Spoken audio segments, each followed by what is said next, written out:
بسم اللہ الرحمن الرحیم۔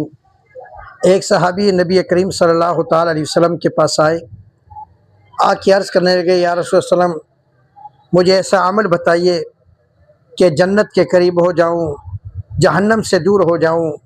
نبی علیہ الصلوۃ والسلام نے فرمایا، میرے صحابی بھوکوں محتاجوں کو کھانا کھلاؤ اور سلام کو عام کرو، یعنی ایسا نہ کرو کہ اگر آپ راستے پر ہو، سفر پہ ہو، آپ جانتے ہیں پہچانتے ہیں یا نہیں پہچانتے، آپ کو معلوم ہے کون ہے یا نہیں ہے، آپ اس کو سلام کرو، السلام علیکم ورحمۃ اللہ وبرکاتہ۔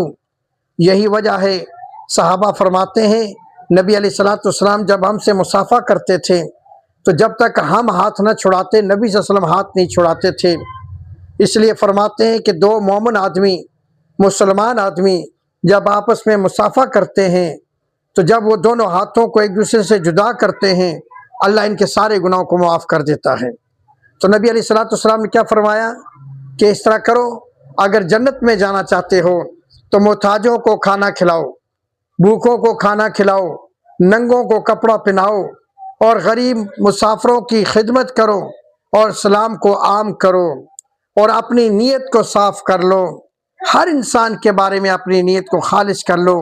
جب یہ اعمال انسان کے اندر آئیں گے تو اللہ تعالیٰ اس کو جنت کا ٹکٹ دے گا۔ اللہ تعالیٰ بھی ہم سب کو ان اعمال پہ آنے کی توفیق عطا فرمائے۔